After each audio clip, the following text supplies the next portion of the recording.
Good morning student, स्वागत है आपका इरिगेशन की लेक्चर सीरीज़ में, जहाँ पर हम क्या पढ़ रहे थे। हमारे पास अभी तक हमने कैनाल डिज़ाइन और 6 चैप्टर पूरे कर लिए। इसके बाद हमने डाइवर्जन हेडवर्क भी पूरा कर लिया। ठीक है, नेक्स्ट चैप्टर और इम्पॉर्टेंट चैप्टर है ऑब्जेक्टिव पॉइंट ऑफ व्यू से, जिसमें हम क्या पढ़ेंगे, टाइप्स ऑफ रिवर्स।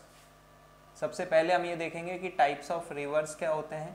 रिवर्स के अलग अलग प्रकार होते हैं, जैसे मैंने आपको पहले भी बता दिया, अलग अलग स्टेज होती हैं। और रिवर ट्रेनिंग वर्क,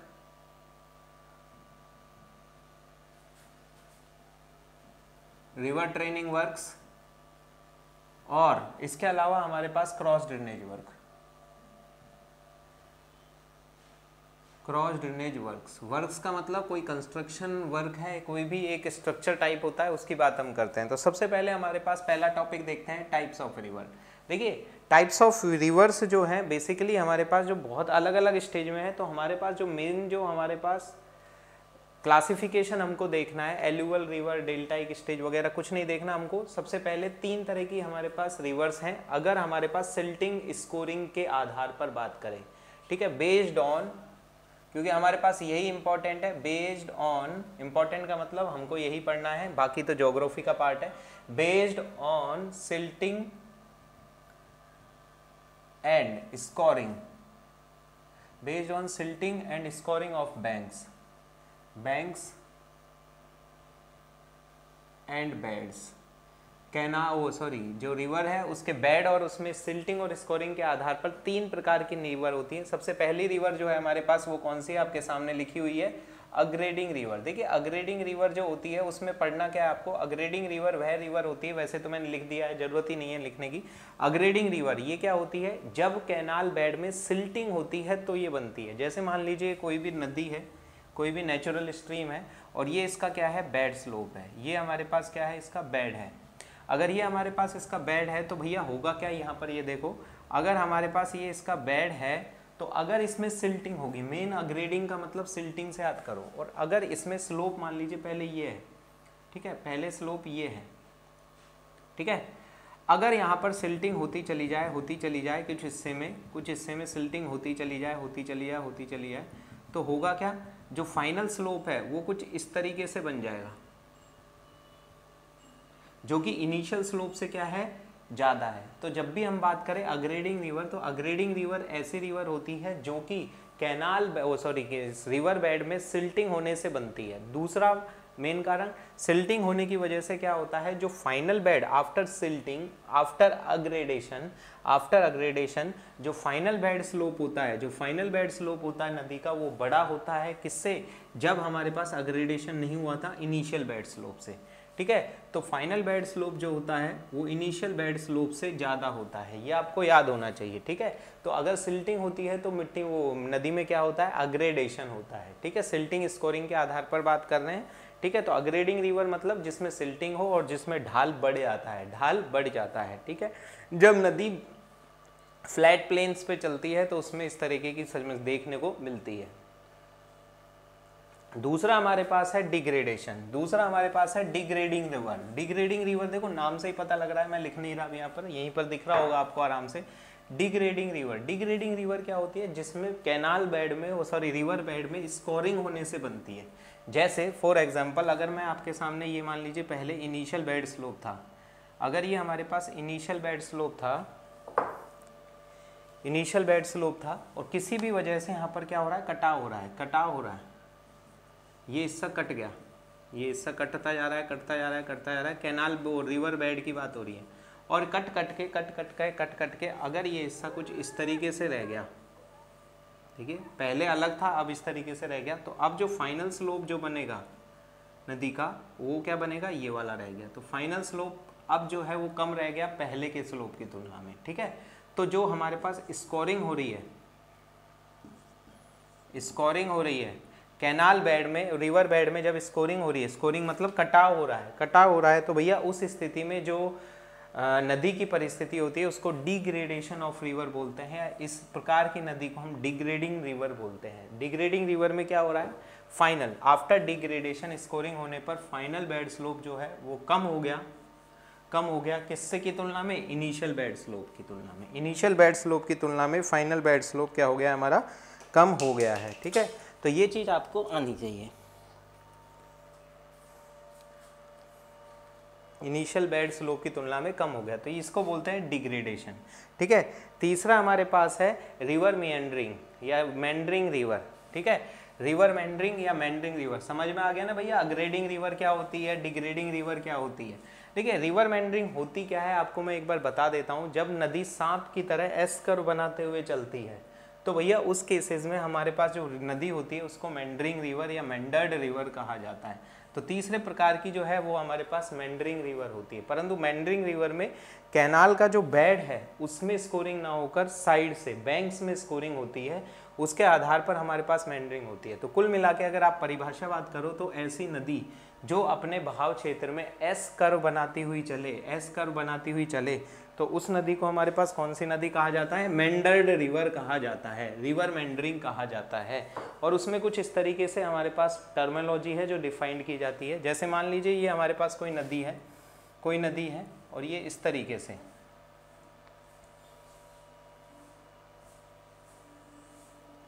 से अगर एस कर्व बना रही है तो ये हमारे पास मेंडर्ड रिवर कहलाती है। ठीक है, इसमें हमारे पास एक मेंडरिंग लेंथ क्या होती है, एक मेंडरिंग लूप मतलब यहाँ का जो वर्टेक्स है और यहाँ का वर्टेक्स है, इनके बीच की जो लंबाई होती है इसको बोलते हैं मेंडरिंग लेंथ।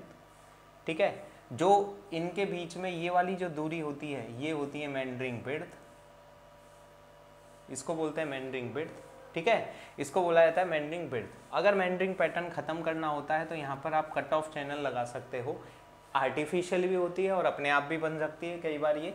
तो इस तरीके से अगर बन जाती है तो इसको बोलते हैं cut off channel. Cut off channel बनने से ये वाला लूप अलग हो जाएगा, ये वाला लूप अलग हो जाएगा और मेंडरिंग लंबाई जो है वो भी क्या हो जाएगी, कम हो जाएगी। मेंडरिंग लेंथ भी जो होगी वो भी क्या हो जाएगी, कम हो जाएगी। बात समझ में आ रही है। ठीक है, अब यहाँ पर मैं एक बार आपको ये दिखा देता हूँ, फिर हम वापस से हमारे कर्व पे ही आएंगे कि मेंडरिंग होती कैसे है। तो आप एक वीडियो देखो मेरे साथ पहले।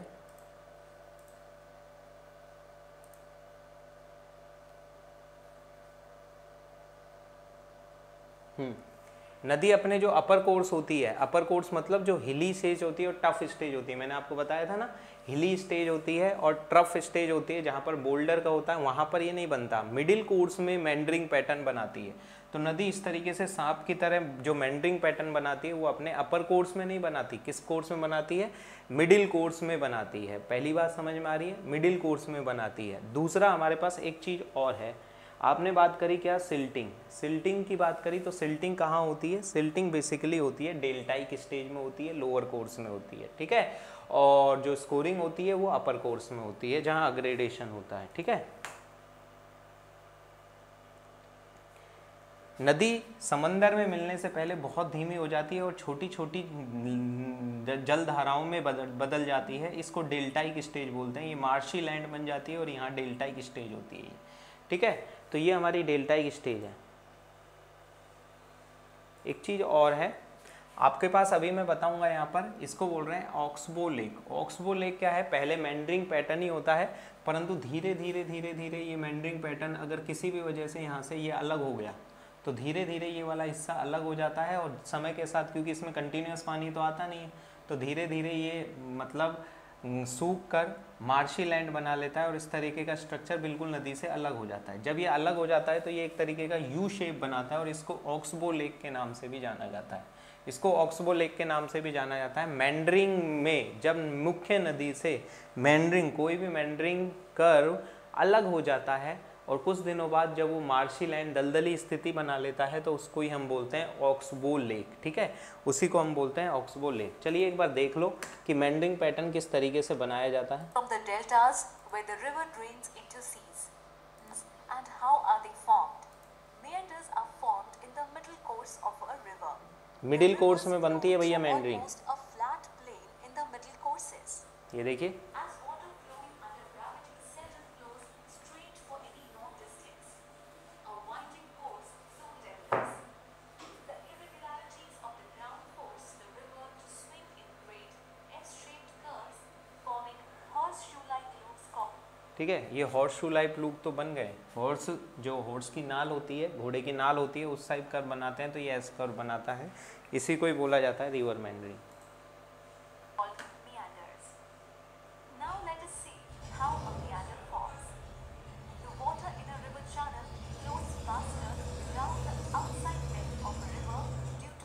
हाँ, अब हम देखें कि सबसे पहले जो मेंडर या फिर कहें मेंडरिंग होती कैसे है।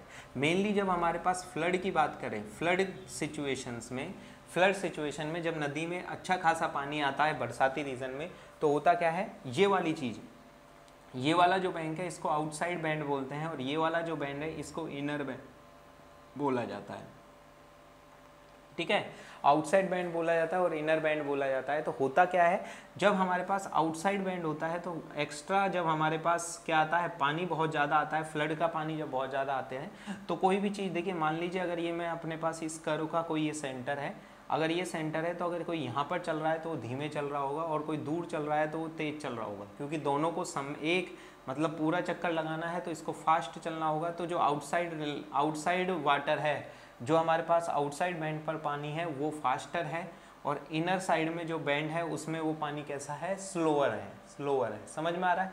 जब फास्टर है तो धीरे धीरे धीरे धीरे ये यहाँ पर तो क्या करेगा, कटाव करेगा, और स्लो होने की वजह से क्या होगा, धीरे धीरे धीरे धीरे धीरे धीरे सेडिमेंट जो भी पानी के साथ आ रहे हैं वो इधर जमते रहेंगे। तो इस वाले स्टे में इनर बैंड पर तो क्या होता चला जाता है, सिल्टिंग होती चली जाती है, जबकि आउटर बैंड पर क्या होती चली जाती है, कटाव होता चला जाता है। इसी सिल्टिंग और स्कोरिंग दोनों एक साथ है। जैसे अग्रेडेशन जो था उसमें बेसिकली क्या थी, सिल्टिंग, डिग्रेडेशन जो था रिवर का उसमें क्या थी, स्कोरिंग थी। परंतु रिवर मेंडरिंग में दोनों चीज़ें साइमल्टेनियसली चलती है, अपर बैंड और लोअर बैंड पर। फास्टर होता है पानी अपर बैंड पर, और लोअर बैंड पर पानी की स्पीड क्या होती है, स्लो होती है तो सिल्टिंग हो जाएगी, और अपर फास्टर है तो स्कोरिंग करेगा। Centrifugal force, whereas it is relatively slow on the inside bends. The fast flowing water on the outside bend erodes the river bank, whereas देखो आप ये देख रहे हो, आउटबोल लेक अलग हो रहा है, धीरे धीरे आउटबोल लेक अलग हो गए, और धीरे धीरे सूख कर, क्योंकि यहाँ पानी की सप्लाई तो हो गई, मार्शी लैंड बना लेता है।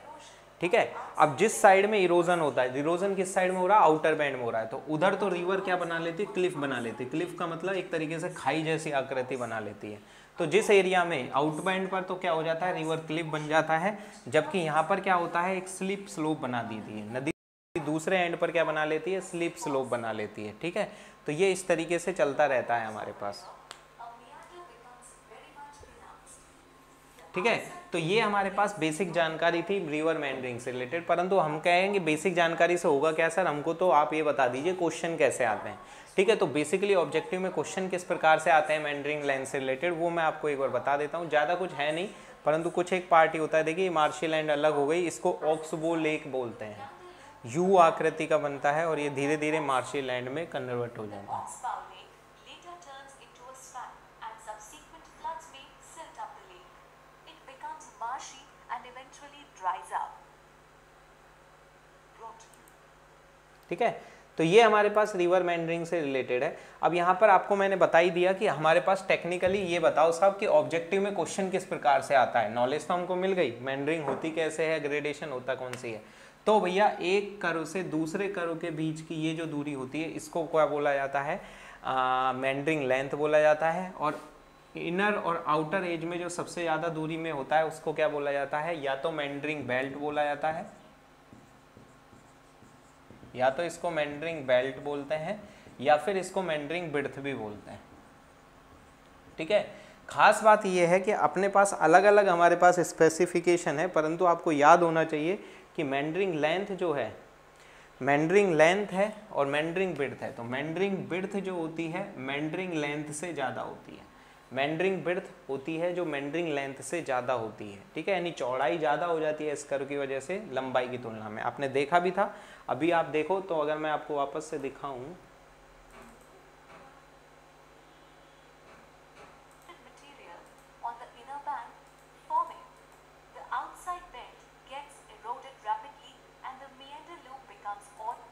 देख लीजिए, जैसे मान लीजिए ये हमारे पास मेंडरिंग लेंथ है और ये हमारे पास मेंडरिंग विड्थ है। तो मेंडरिंग विड्थ हमेशा ज़्यादा होती है किससे, मेंडरिंग लेंथ से। ठीक है, और इनके बीच में क्या रिलेशन होता है मैं आपको दिखा देता हूँ, एक बार नोट करो मेरे साथ, स्पेशल नोट है। ऑब्जेक्टिव में अपने क्वेश्चन भी है आपके गुप्ता एंड गुप्ता में, क्वेश्चन नंबर है मैं बता दूं आपको, question number 134, Gupta and Gupta का क्वेश्चन नंबर 134 है। वहाँ पर हमारे पास ये पूछा गया है कि मेंडरिंग लेंथ या मेंडरिंग विड्थ जो होती है वो डिस्चार्ज के कैसे प्रोपोर्शनल होती है। तो याद रखना फ्लड की सिचुएशन में जो मेंडरिंग लेंथ होती है वो होती है 53.61 अंडर रूट क्यू।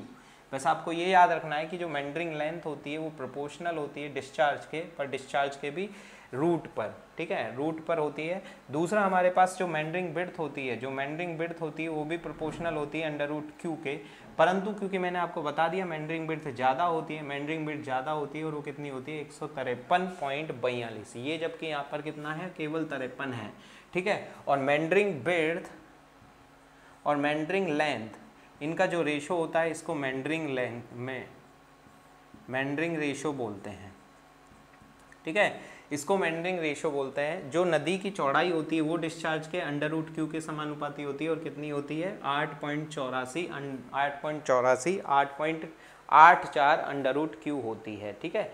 तो ये आपको पता होना चाहिए। दूसरा हमने आपको बता ही दिया कि मेंडरिंग बनती कैसे है। दूसरा हमारे पास एक चीज़ और है जो आपको टेक्निकली पता होना चाहिए। आपने देख तो लिया, वीडियो भी देख लिया और किस तरीके से मेंडरिंग पैटर्न बनता है ये भी देख लिया। आपको पता है इनर बैंड पर क्या होती है, सिल्टिंग होती है। तो सिल्टिंग होती है तो उसकी वजह से इसकी शेप कैसे हो जाती है, शेप हमेशा नदी के अंदर खड़ा होकर देखेंगे।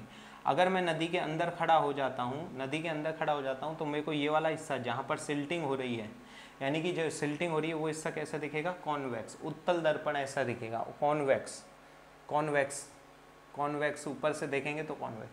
और जिस जगह पर आउटर रेंज पर क्या हो रही है, स्कोरिंग हो रही है, और अगर मैं यहाँ से देखूंगा तो ये मेरे को कैसे दिखेगा, केव, अवतल दर्पण आकार दिखेगा, कौन केव स्थिति में दिखेगा। तो ये वाला जहाँ पर स्कोरिंग होती है वो वाला जो रिवर बैंक होते हैं वहाँ पर क्लिफ बनता है, खाई सी बनती है, मैंने वीडियो दिखाया था आपको। दूसरा, और उसकी शेप कैसे हो जाती है, कॉनकेव साइड हो जाती है, ठीक है।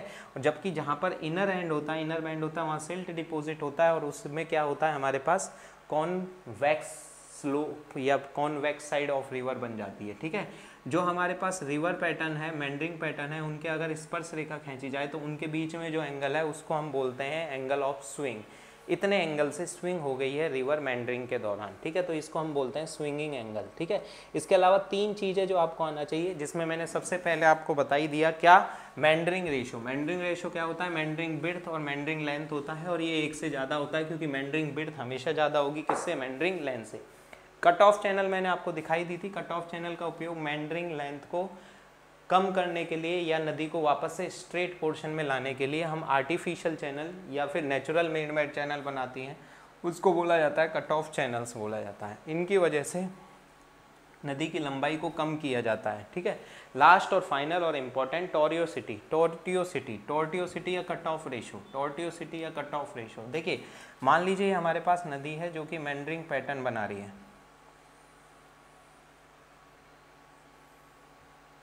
ये हमारे पास नदी है जो कि मेंडरिंग पैटर्न बना रही है। तो अगर वैसे नदी की लंबाई माने तो अगर इसको ए पॉइंट मान लूँ, इसको बी पॉइंट मान लूँ और इसको मैं सी पॉइंट मान लूँ, तो अगर ए बी और सी और डी अगर ये सी पॉइंट तक मान ले तो ये वाली जो लंबाई है ये तो एक्चुअल कर्व्ड लेंथ है, ठीक है, ए बी सी डी, और ए से लेके सी तक की ये हमारे पास मेंडरिंग लेंथ है।